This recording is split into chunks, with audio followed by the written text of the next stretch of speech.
এ জহরুল, আমি যে মলাম, তুই আমারে কি ব্যবসায় নামালি কদিনে? এর একদিন 300 টাকা জোড়া কবিতর কেউ কেনে না। কবিতর কিনুক আর না কিনুক, কমেন্ট তো করবি, তাও তো করে না। আমি যে মলাম রে।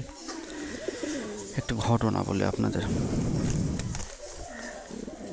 আমার পাশের বাড়ির যে ছেলেটা, ও যখন অনার্স ফার্স্ট ইয়ারে পড়ে, মানে ইন্টারমিডিয়েট পাস করে, অনার্স ফার্স্ট ইয়ারে পড়ে, ওর বাবা মারা যায়। ওদের জমি জমা তেমন ছিল না, তেমন কিছুই বলার মতো, মানে মোট কথা ইনকাম না করলে সংসার চলবে না। ছেলেটা সেই সময় টিউশনই করতো, অনেক ছেলে মেয়েও পড়তো ওর কাছে, কিন্তু ও সেই সময় ওটা পড়ানো বাদ দিল। ওর ফ্যামিলির সবাই বললো দরকার নেই, তুমি বাজারে যে দোকানটা আছে ওইটা নিয়ে ব্যবসা করো।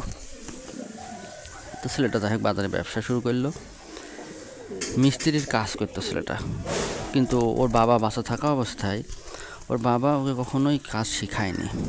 এই মিস্ত্রির কাজগুলো শিখতেও ওর খুব কষ্ট হয়েছে। অনার্সে পড়া ছেলে আর একজনের কাছে গিয়ে এই মিস্ত্রির কাজ শেখা, এই ফ্যানের কাজ, হাবি জাবি মোটরের কাজ, এইগুলো শেখা বেশ জটিল, কষ্ট হয়েছে ছেলেটার। তো একদিন ছেলেটা কী করতো, ওই কাজ করতো আর পাশে ওর বই খুলে রাখতো।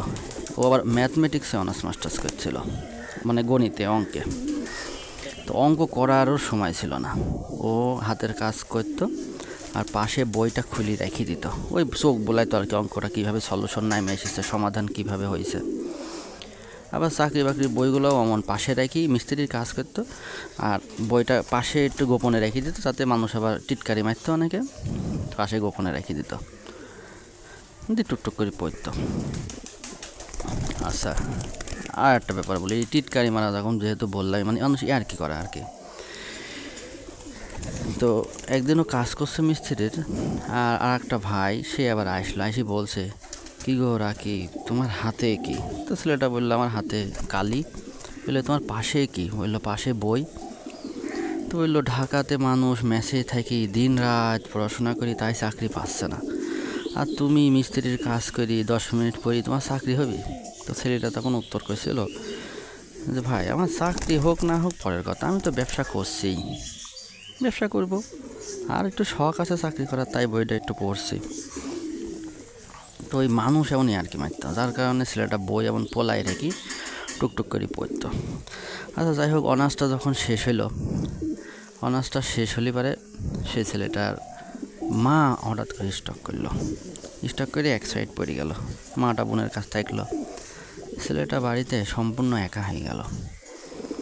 মানে ছেলেটার মাঝে মাঝে মনে হতো যে মরে যায়, এ জীবন আর ভালো লাগে না, খুবই প্যারা জীবন। বাড়িতে একা থাকতো, চাকরি বাকরি হচ্ছিল না, ব্যবসা বাণিজ্যও অমন মনোযোগ দিয়ে করতে পারছিল না, মূলত একটা হতাশায় পড়ে গেছিলো ছেলেটা।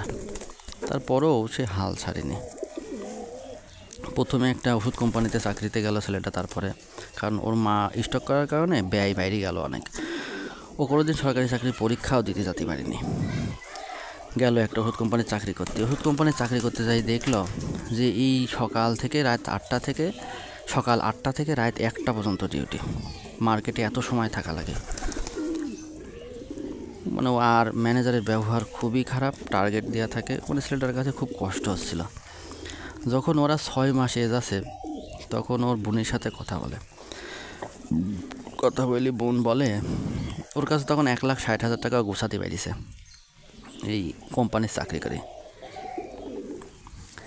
তোর বোন বলে, যেহেতু তোর কাছে এখন চাকরি আছে, টাকা আছে, তুই এখন বাড়ি চলে আয়, চাকরি ছাড়ি দিয়ে বাড়ি আয়, আর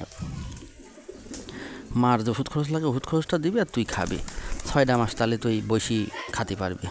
ওর এজও আর 6 মাসই ছিল। ছেলেটা যাই হোক রিস্ক নিল, চাকরিটা সাইডে দিয়ে, বড় কোম্পানির চাকরি, স্কোয়ার ওষুধ কোম্পানির চাকরি করতো, সাইড দিয়ে ছেলেটা বাড়ি আসলো, আসি চাকরির পরীক্ষা দিল। সময় লেগেছে হচ্ছে 2.5 মাস। একটা মাত্র বই পড়ছিল চাকরির ছেলেটা, আগে অল্প একটু কম বেশি পড়তো, আর এই 2.5 মাস সে দিন রাত পড়তো ছেলেটা। মানে এমনও দিন আছে দিনে 3-4 ঘন্টা ঘুমাইছে, সারাদিন পড়ছে। নিজেই রান্না করতো, নিজেই রান্না করে খাইতো, একবার রান্না করে 3বার খাইতো, সারাদিন পড়তো। তো 3 মাস 2.5 মাস পরে চাকরির পরীক্ষা হয়, প্রথম পরীক্ষা। ছেলেটা প্রথম পরীক্ষা দিতে যায়, প্রথম পরীক্ষাতেই টেকে, এবং প্রথম পরীক্ষাতে তার উপজেলাতে চাকরি হয়। গল্পটা বললাম কি জন্যে, এই যে আপনারা যারা ভিডিওটা দেখছেন, দেখেন তো যে ছেলেটার ঘটনাটা বললাম, ছেলেটা কী কোন পর্যায় থেকে উঠে আসলো খেয়াল করলেন, জমি জাতি কিচ্ছু ছিল না, খুব আর্থিক অবস্থা দুর্বল। ছেলেটা কিন্তু এখন ভালো পজিশনে সরকারি চাকরি করে। আর আপনারা কী করছেন একটু ভাবেন তো, আপনারা যারা আমার ভিডিওটা দেখছেন, যারা প্রতিষ্ঠিত তারা তো প্রতিষ্ঠিতই, কিন্তু যারা প্রতিষ্ঠিত না তাদের কিন্তু একটু চেষ্টা করতে হবে। হাল ছাড়িয়ে দিলে হবে না। এই ছেলেটা হাল ছাড়িয়েছিল না বলে কিন্তু আজকে সে উপজেলাতে চাকরি করে। একটা বাস্তব ঘটনা বললাম আপনাদের। ভিডিওটা যদি ভালো লাগে চ্যানেলটা সাবস্ক্রাইব করে, ফেসবুক পেজটা ফলো করে একটু কমেন্ট করেন। হ্যাঁ, ভিডিওটাতে অবশ্যই লাইক দিয়ে বন্ধুদের মধ্যে শেয়ার করেন।